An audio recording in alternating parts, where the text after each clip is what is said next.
Bienvenue sur Mobility TV pour faire le point sur le phénomène vintage, cette longue déferlante du rétro et du néo-rétro qui touche l'automobile depuis longtemps maintenant. Les constructeurs l'ont récupéré, recyclé, mais au-delà, on a affaire à un véritable marché, comme peuvent en témoigner nos invités. Philippe Genet, bonjour. Bonjour. Journaliste, vous avez été à Europe 1, Au Point, à Capital. Vous avez lancé, il y a 2 ans et demi, 20 et Vintage, c'est le premier site de passionnés de voitures anciennes et de bon vin, c'est cela? Et de bon vin, oui. Et il fallait oser faire ce mélange de gens, mais ça marche très fort parce qu'au bout de 2 ans, ça fait plus de 30 000 abonnés. Donc il y a un marché, comme vous dites. Voilà, on va y revenir. François Melchion, bonjour. Bonjour. Vous avez, inventé le salon Rétromobile. Oui, je l'ai co-inventé, puisque c'est avec Marc Nicolosi qui avait C'était en 1976. Oui, 76. Et vous l'avez dirigé pendant ça fait 44 ans que j'y suis, puisque c'est la première année que je lève le pied, mais je reste quand même comme consultant. Le bébé vous manque pas trop? Si, le bébé me manque un peu. Mais vous avez... Non, mais je m'en occupe toujours un petit peu. Oui, vous avez arpenté les allées, évidemment. Qu'est-ce qu'on vous disait à l'époque, en 76, quand vous avez démarré ça? Qu'on était un petit peu fous. Et surtout, même nous, d'ailleurs, on se disait, de toute façon, combien de temps ça va durer. Et on ne pensait pas que 44 ans plus tard, ça serait aussi grand et qu'il y ait autant de succès. Denis Huil, bonjour. Bonjour. Rétromobile, vous connaissez, vous avez dirigé quelques temps. Vous êtes surtout aujourd'hui responsable de Citroën Héritage, qui gère l'histoire de la marque à travers notamment le conservatoire d'Aulnay, c'est cela? Oui, le conservatoire Citroën, on a 250 véhicules exposés. C'est vous qui avez géré le centenaire Citroën à Rétromobile? Du moins une partie, et le début du centenaire qu'on a débuté avec succès au salon Rétromobile avec un beau stand et qui a eu beaucoup de succès, et on était vraiment content de lancer ce centenaire à Rétromobile, un beau point de départ pour cette année importante pour la marque Citroën. Les voitures étaient somptueuses, ça je dois dire, les chaperons notamment, enfin les DS. Alors oui, il y avait un autre stand encore avec un collectionneur privé qui a amené 17 chaperons extraordinaires. Sublime. Benjamin Abitbol, merci d'être avec nous, bonjour. Bonjour. Alors vous êtes cofondateur avec Alexandre Garra de Rénovatio. Rénovatio, ça a donné Proclassic, entre autres. Absolument. Et Proclassic se veut le premier groupement européen de distributeurs de pièces pour les véhicules classiques. C'est gonflé, ça. Oui, écoutez, c'est un domaine que je connais bien. C'est un domaine sur lequel, je dirais, dans la pièce de voiture du quotidien, on retrouve des groupements de distributeurs. On a souhaité le transposer, l'adapter dans le domaine du classique. Et vous précisez une chose qu'on n'a pas toujours en tête. 13 millions de véhicules de collection, c'est-à-dire des plus de 30 ans ou de plus de 15 ans hors cote, circulent aujourd'hui en Europe. Absolument, sur 5 pays majeurs que sont, sans ordre de grandeur, la France, l'Italie, l'Angleterre, le Benelux et l'Allemagne. Et en France, on est à combien? C'est à peu près réparti, je dirais, on peut diviser par 5, donc environ 2,5 millions de véhicules. Quand on prend effectivement les véhicules à la fois très anciens et moins anciens. Alors, Philippe Genet, il faut préciser que votre initiative et votre site s'intéressent évidemment aux véhicules anciens, mais aussi aux voitures d'aujourd'hui, c'est-à-dire qu'il y a les deux. Oui, parce qu'en fait, le principe, c'est d'aller voir des vignerons qui ont cette double passion, du vin, évidemment, et vintage, puisque ça s'appelle vin et vintage.fr, et vintage des voitures anciennes. Mais c'est pas un hasard, parce que c'est l'amour des belles choses. Faire un bon vin, c'est faire durer quelque chose dans le temps. Bichonner une voiture ancienne, c'est faire pareil. C'est l'amour des belles choses, il y a la transmission, il y a le côté patrimonial. Et donc, en clin d'œil, à chaque fois, je fais l'essai de la même marque aujourd'hui. Donc, c'est un vigneron à des vieilles Jaguar, des vieilles Ferrari. J'ai la chance d'essayer la dernière Ferrari, la dernière Jaguar. Donc, c'est un plaisir conjugué pour tout le monde, quoi. François Melchion, plus 55% de fréquentation, je crois, pour Rétromobile, entre 2012 et 2018. Oui, il y a eu un grand bond et même, je dirais, il y a 2012, on a également triplé pratiquement en surface. Le salon en 76, je crois me souvenir qu'il faisait à peu près 3500 mètres carrés. Il était déjà à Porte de Versailles? Non, il avait lieu dans l'ancienne gare de la Bastille, qui est devenue l'Opéra maintenant. Et on est resté 5 ans là-bas. Et en 81, après avoir pris la Bastille, on a pris la Porte de Versailles. Et on a débarqué, donc en 81, sur 8000 mètres carrés. Ça nous paraissait énorme. On est rentré dans un hall, on se disait, qu'est-ce qu'on va mettre là-dedans? Ça nous paraissait gigantesque. Finalement, on a réussi à le remplir. Et puis, en de 81, 8000 mètres. On est arrivé à 27 000 mètres en 2007, 2008, 2009. Ça stagnait un petit peu. Et puis là, en 2012, on a changé le format. Ah oui, c'est vous qui avez changé le format. Oui. Mais l'engouement, il est continu depuis 15 ans. Il continue, mais il commençait, si vous voulez, le salon, 10 jours, c'est trop long. Oui. C'est trop long. Comme le mondial. Voilà. C'est trop long pour les salons en général. C'était trop long, notamment pour les constructeurs et puis pour les grands marchands. Donc, moi, j'ai pris la décision en 2012. J'ai dit, on passe de 10 jours à 5 jours. Oui. Et là, le salon a complètement décollé à ce moment-là. Oui. Et ça a été une révolution. Denis Huil, c'est pas d'aujourd'hui que Citroën s'intéresse à ces anciennes Citroën, à ces DS, à ces tractions, etc. Ça a commencé quand, le vintage, chez Citroën? La culture du vintage et la nécessité de préserver le patrimoine. Je dirais qu'il faut citer un homme important, c'est Jacques Wolgensinger, qui a été patron des relations publiques de 58 au milieu des années 80. Une star. Une star, un homme extraordinaire. Qui a tiré la sonnette d'alarme et qui a dit à M. Berco, qui était patron de Citroën à l'époque, mais on est une marque jeune, parce qu'à l'époque, il y avait une quarantaine d'années, mais on n'a pratiquement pas de voitures. Donc on a commencé à racheter des voitures. Il y avait par le biais de petites annonces, des voitures étaient stockées à la Ferté-Vidal, notamment, puis dans d'autres lieux. Et puis la collection a commencé comme ça, puis continuée par M. Allard, M. Lorieux, M. Cardinal, à qui on doit beaucoup, qui nous a quittés récemment, mais à qui on doit vraiment beaucoup pour la collection Citroën. Et puis ça s'est vraiment, je dirais... développé fortement aux 50 ans de la DS en 2005. Oui. On a sorti la C6, on avait une très belle gamme, et M. Satiné, qui est notre directeur général de l'époque, a dit maintenant je veux bien qu'on s'appuie sur l'histoire, parce qu'avant c'était un peu plus compliqué, et depuis ça ne va qu'en progressant, et on le voit cette année pour les 100 ans de la marque. Alors Philippe Genel, là je m'adresse aux journalistes, est-ce que tous les constructeurs font ça?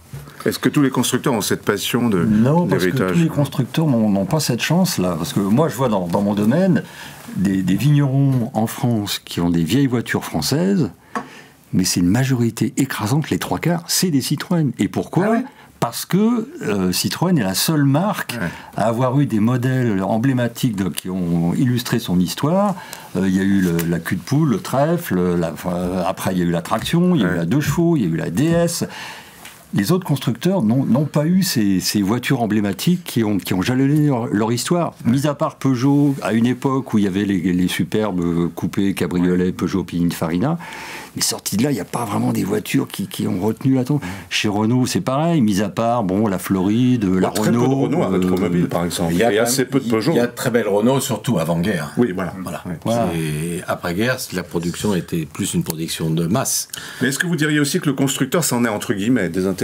Non, alors Renault s'en est intéressé assez tôt, puisqu'il y a eu le pub Renault qui avait été monté avec Maurice Broual. Et Renault était un des premiers constructeurs, Peugeot également, puisqu'ils ont monté le musée de Sochaux relativement tôt.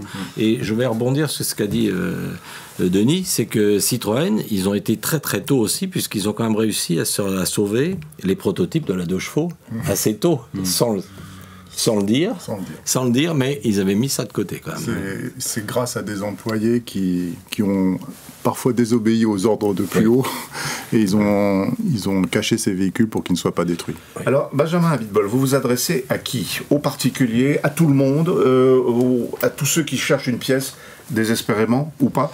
Alors juste pour préciser, effectivement, Rénovatio est une entreprise jeune, c'est une start-up, elle a été créée en 2018, et Rénovatio s'adresse effectivement à tous, aux particuliers, aux clubs, aux garages spécialisés et également aux distributeurs spécialisés.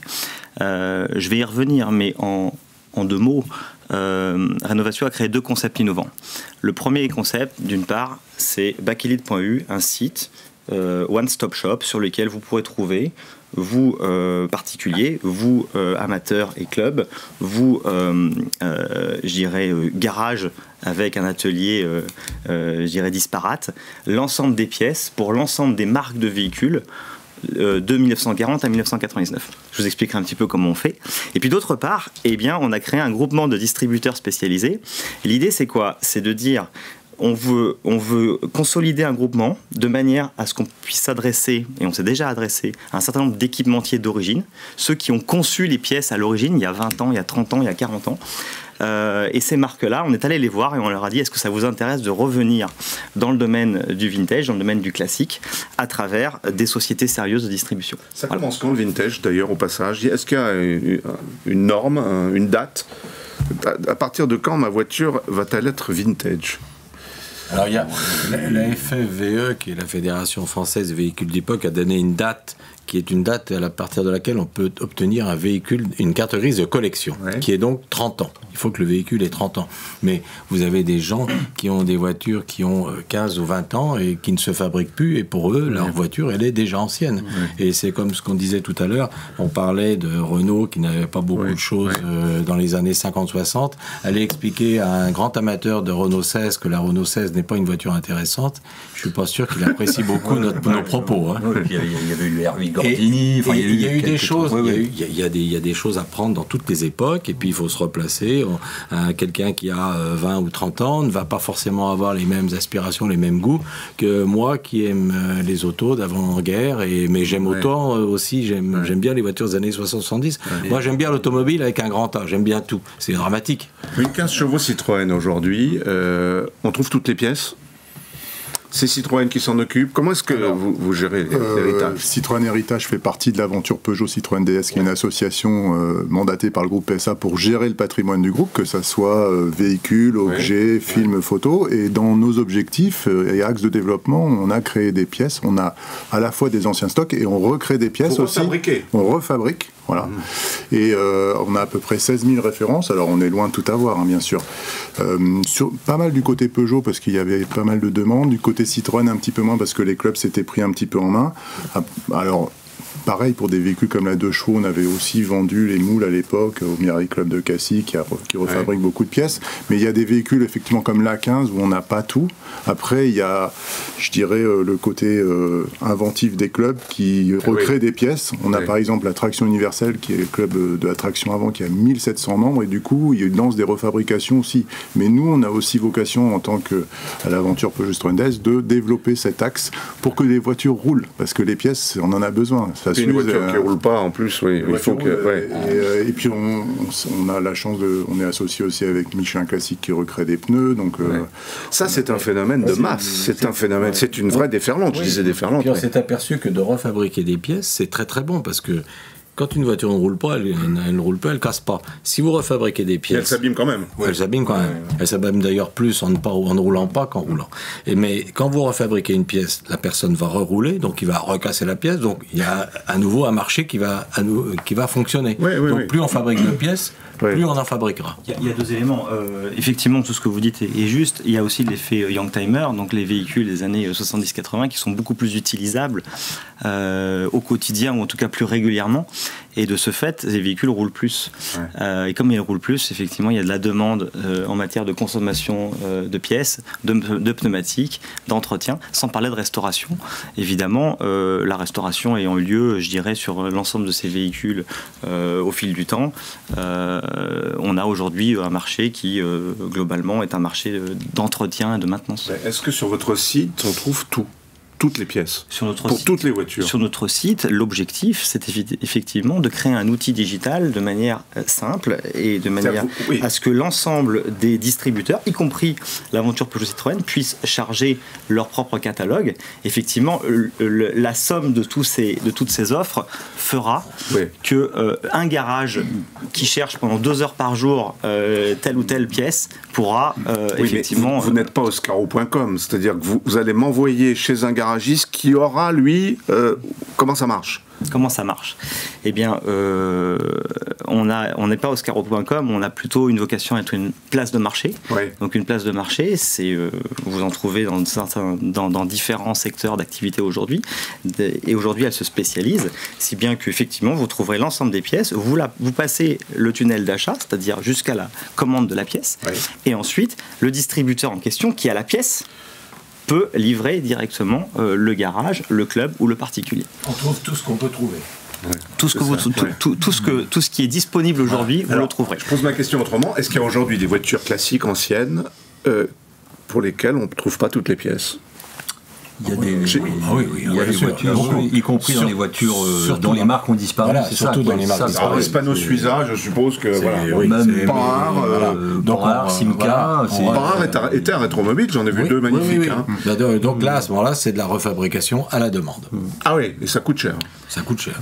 Alors qu'à l'inverse, par exemple, dans les voitures anglaises, on trouve tout sur catalogue. Je veux dire, on se reconstitue. Grâce aux Anglais, c'est-à-dire que ce sont les Anglais qui, eux, sont pris en main. Organisés, il y a des catalogues entiers où on reconstitue une voiture sans problème. Et les Anglais, les premiers, ont été ceux qui se sont spécialisés. C'est-à-dire qu'il y avait le garagiste, il ne disait pas « je répare tout ». Il réparait, il y en a qui vont réparer que les MGA, d'autres que les MGB.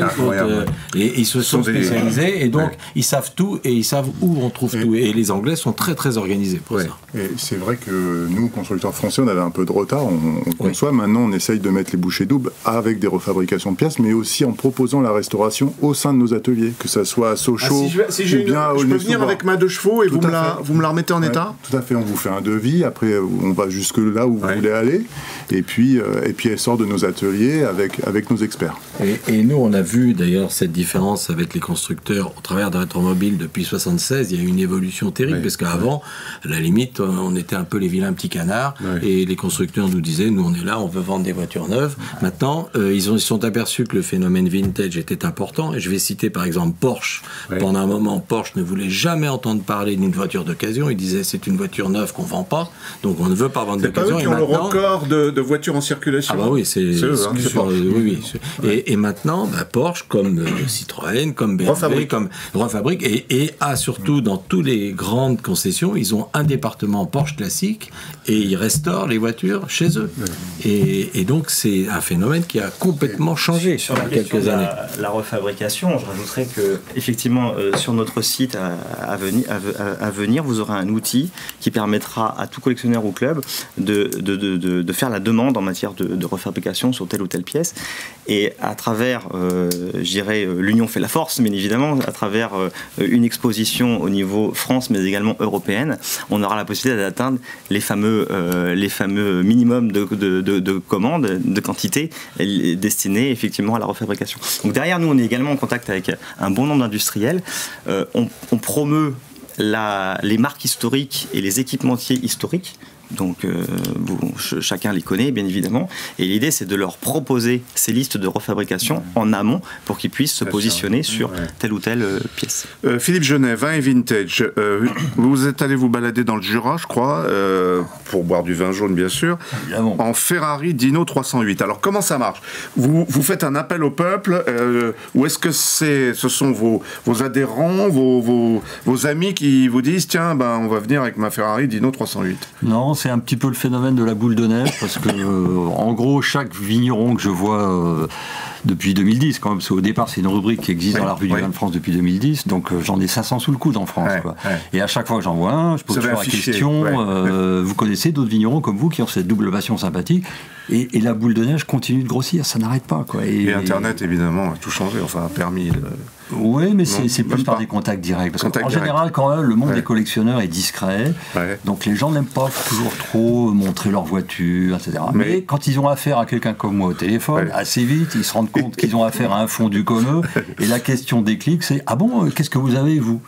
Et alors là, j'énumère les voitures que j'ai, et la question suivante, c'est quand est-ce que vous venez, quoi. Vous avez le droit de la conduire, la Dino ou la Ford Thunderbird, là, dans le Luberon? Ah, toutes les voitures dont je parle, je les c'est vous avez le droit. Le propriétaire vous la laisse quand même quelques temps. Avant la dégustation. Avant la dégustation. Bien sûr. Un mot un profil de vos, j'allais dire, de vos clients, un profil de vos ceux qui vous regardent et qui vous... Il y en a deux. Il y a les profils familiaux historiques, on va dire, ceux qui ont gardé la voiture du père, du grand-père, qui est resté... la légende de la grange, ça existe encore, quand même, y compris chez les vignerons. Donc c'est la vieille voiture qu'on a gardée, puis qu'on retape, ça. Et puis il y a le deuxième profil, les nouveaux qui sont arrivés, qui se sont achetés un vignoble... Et puis qui ont ce plaisir un peu du label ouvrage, un art de vivre, et puis qui s'achètent une voiture, voilà, et qui en général s'achètent la voiture qui les a fait rêver quand ils étaient jeunes. Voilà, gamin. Voilà, et quand on parlait tout à l'heure vintage, c'est quoi? le vintage, ça dépend, c'est par génération. Donc chaque génération achète la voiture qui les a fait rêver quand ils étaient jeunes. Et ce qui fait qu'aujourd'hui, quand on parle du phénomène Youngtimer, pour nous, c'est des voitures des années 70-80 qui n'ont pas trop d'intérêt, parce que pour nous, on les voyait toujours, c'est banal. Mais pour les jeunes d'aujourd'hui, c'est des voitures qu'ils n'ont jamais vues. Absolument. Et qui n'ont jamais vu et qu'on voit de moins en moins, parce qu'entre-temps, il y a eu le phénomène des primes à la casse. Et donc, paradoxalement, il y a des voitures pas si vieilles que ça, qui sont très rares aujourd'hui, parce que tout est parti à la ferraille, à la casse. Et il y aurait les mêmes phénomènes de primes à la casse dans les années 50-60. Il y a beaucoup de voitures de collection d'aujourd'hui qu'on ne parlerait pas. Hein. Une Simca, puisque Simca n'existe plus, c'est plus recherché qu'une Citroën? Ou est-ce que c'est idiot de poser la question comme ça? Ça dépend Vous disiez tout à l'heure les marques disparues. Citroën, c'est à part, parce que c'est la marque la plus collectionnée. C'est la plus vintage, oui, c'est ça.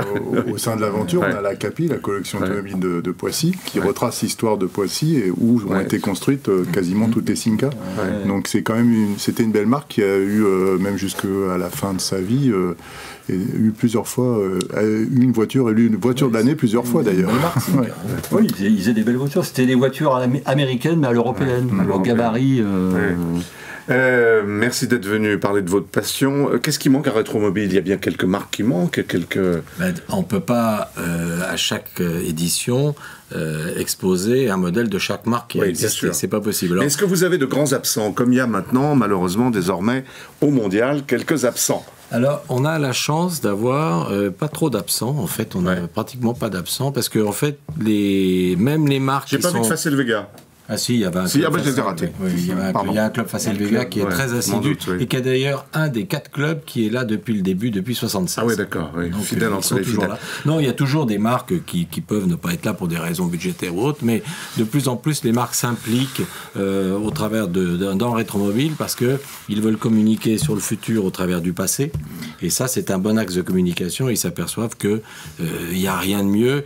En fait, un possesseur d'une vieille Nissan, eh bien, il va être un promoteur de la marque extraordinaire parce qu'il va dire que Nissan, c'est la meilleure marque du monde. Évidemment, Allez, on rappelle, Rénovatio, c'est Pro Classique, on vous trouve sur le net.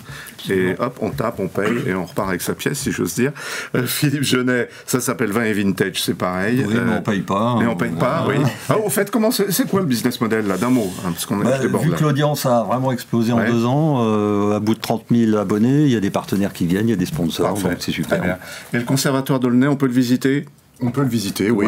Sur le site de l'aventure, on peut réserver sa place. Et surtout, n'oubliez pas, au mois de juillet, le rassemblement du siècle à la Ferté-Vidame, on attend 4500... Quel département? En Eure-et-Loire. En Eure-et-Loire, 4500 19, 20, 21 juillet à la Ferté-Vidame, 4500 voitures attendues et 50 000 personnes sur les 3 jours. On aura le temps d'en reparler. Merci d'être venu nous parler de votre passion, qui est aussi la nôtre.